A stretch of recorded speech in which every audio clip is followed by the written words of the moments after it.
Everyone, and welcome back to the channel, and we are here to bring you a build-up video.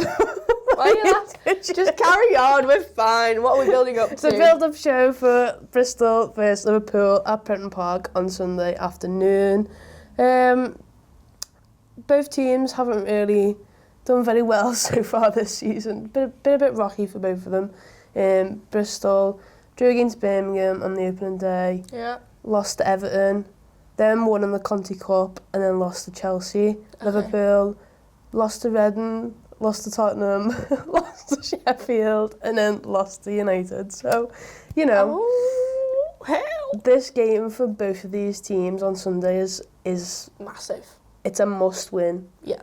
In order to get points on the boards, confidence up, get the fans behind you, just get it back to like bit of normalcy. Bit of normality, yeah. But Yeah. then you've got to look. You know, we've just come first game back after international break. Obviously, some players would have been away with their respective countries. Malloy was with England, Roberts was with Wales, yada yada yada. Fahy with Ireland. Fahy, yeah.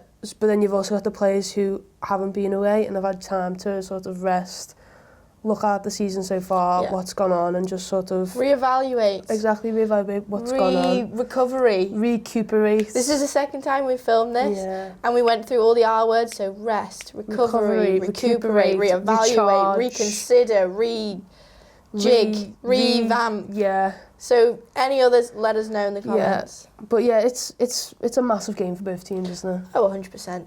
As I previously said, I feel like it's going to be deja vu. But the games that we've had so far, I think, have all been beatable. Mm-hmm. Beatable teams, and we should have picked up at least a few points. Yeah. Because we're in sort of a situation now where we're getting into potentially teams higher in the table. So we've got City coming up, Everton coming up, Arsenal, Chelsea, like all those kind of teams. And it's like, I just wish we'd taken our chances maybe more and kind of appreciated the start that we had. Because like, if we'd have won all those games, we'd be sat on what? 3, 6, 9, nearly 12 points. We'd be top 5. Yeah, exactly. We'd be higher up the table and we'd have confidence.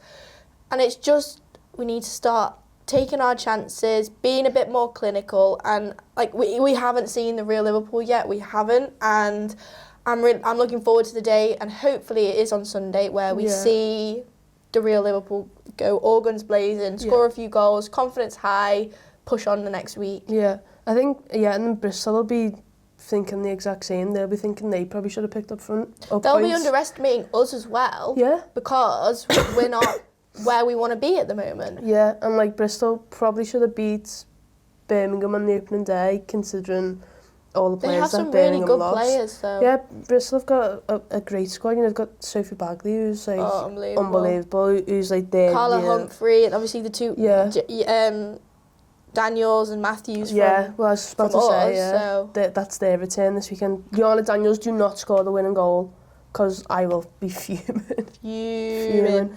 But yeah, big test for both sides, and I think it's winnable. It is, yeah. And I'm just hoping everything just clicks. Like, they've had a bit of time now, we've had the international break, they've had time to sort of re-evaluate, kind of just sort out where they want to be. Like, obviously some players have been away, majority have been at home, a couple of them have gone to the youth teams, things like that. Like, they've had a breath of fresh air from a different sort of environment. They're coming back in, hopefully having a few days training, and then really kick on now, because this is a tough period. Like, it didn't, especially talking about cup games as well, like, we've put a bit of pressure on ourselves now because that loss to Sheffield United, when we should have won, because we was 2-0 up. Should have won, but not 2-0 up, I think 2-1 it went to. 2-1, sorry, my bad. But we have the players, we've got the ability, and we need now, I was saying there's pressure on us now because we lost that first cup game, and now there's more pressure to win the other ones, as well as trying to progress in the league. But like, we've got the players that can deal with that. They're professional athletes. They know what they need to do. They know what they're doing. They believe in the manager. The manager believes in them, and that's all you can hope for. And just keep like ploughing away at the problems and bringing solutions to the table. Yeah. Well, our next 5 league games, including Bristol, are Birmingham, Everton, Arsenal, and then City. Yeah. You don't want to be getting to, you know, end of December when we've got... Then Chelsea a few weeks Yeah, after. you've got Sorry, Chelsea. There's a board in there. there. You've got City on the 1st, West Ham on the 8th, and then Chelsea on the 15th, and then there's a break until January, and you're thinking, you don't want to have to get to City, West Ham and Chelsea, have no points, and think, oh my God, like City away as well. Confidence is low at the moment. Even like I can imagine like the players obviously still believe in themselves, but the confidence must be low. Like it's got to be. You go in 4 games on the bounce of like losing. You've not scored many goals. I think in terms of goals like, in the league yet so far. I think in terms of team morale, they all get on. Yeah, 100%. Well, they've all got really good relationships. You can see that, like outside looking in. But then you've got to think in a footballing sense, they've got to be down about what's gone on. There's they won't no be way. happy. No, they won't be happy at all. No, there's no way that they'll be happy with how things have gone. And even down to like team performances have been fine. There's been the likes of like the Reading game and the Spurs game. We didn't deserve to lose by 1 goal. We should have scored in those games, but we didn't. It's just literally... It's just about closing that gap now and just the final bit. The play, I've said this so many times, from the goal to midfield is perfect, absolutely fine. But then midfield to attack is where it's lacking, and the attackers aren't doing enough to get the ball in the right areas to create a chance. We're just not creating enough chances. Yeah. And with chances comes goals, because the outcome of a chance, like the positive outcome, is a goal. So we just need to just push on a little bit. And I think we need, like, the fans need to start getting behind them. Like, not saying we don't, because I think at Brenton Park we have a good fan base. But we've had decent attendance in every game so far. But, like, this weekend, there's no men's football. Yeah. International break. Get yourself down to Brenton Park and just take in. Embrace the day. Exactly. You may think, oh, I'm not really keen on going, blah, blah, blah. It's a fun day out. It's a nice place to go. It's hopefully, fingers crossed, it will not rain. Yeah. It's family. It's family friendly. And if, like we've said this so many times, if you do have a LFC membership, you can go to the women's games for free.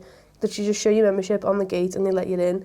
Like, it's such a nice day out. It is. Especially if you've got like young kids and stuff like that. And you want to entertain them. And the girls need the support as well. You can't stress that enough. Yeah. And hopefully, I feel like the problem is, like, to get a larger audience, you need to be winning things. You do. That's the problem. You do. But I feel like I want to break that sort of unwritten rule and be like, come anyways. Yeah. I don't feel happy when we've lost. No. But there's been a lot worse at times that I felt unhappy about a loss. But like, we're all there, we're all together, we're all sitting in the same boat, sort of thing. But there is going to be positive times ahead. Like, you can see that the ambition's there. But as I said, just get down. Support the team. Support the team. There's such a lovely bunch of people that go as well. So yeah. Well, start 11 then. Who are you going for? I'm going for Preuss in goal. Back for Fahy, sorry. Fahy, Bradley, Auckland, Robe. Jane, sorry, thank you for that. Roberts, Bailey, Mel, Lawley, Babajide, Charles, Sweetman-Kirk. Okay. Yeah, I can get behind that. I think the only one I'd change, and not for any particular reason really, but I'd like to see Pearfield play. We haven't seen a lot of her so far this season. I think she's so good on that left-hand side. She just gets up and down the line. Same as Robe does. Robe does that job really well too. But I'd just like to see Pearfield, how she'd fit in that back four. So maybe take Robe out, let her have another little chill. Maybe bring her on, who knows. But yeah, I think I'll just go for Pearfield at left back just to be a little bit different. Go for it. Score prediction? 2-1. 2-1 to the Reds. I think 2-1 or like maybe like a 1-0 or something like that. Last minute winner, Sweetman-Kirk, first goal of the season. I hope so. I hope so, yeah. But yeah, thank you for watching. Let us know your thoughts in the comments below. Who you'd like to see in your starting 11 and your score predictions. Check out the podcast from this week. Stay tuned for all our post-match content. Tweet us if you come in the game. Yeah, let us know if you come and we'll be there. Come and say hello if you feel like it. If you don't, that's fine. But you know, we're there. We're there. We're friendly people. We'll say hello. Yeah, sometimes. Yeah. Anyway, thank you for watching, and we'll see you all next week with some new videos. Ta-da.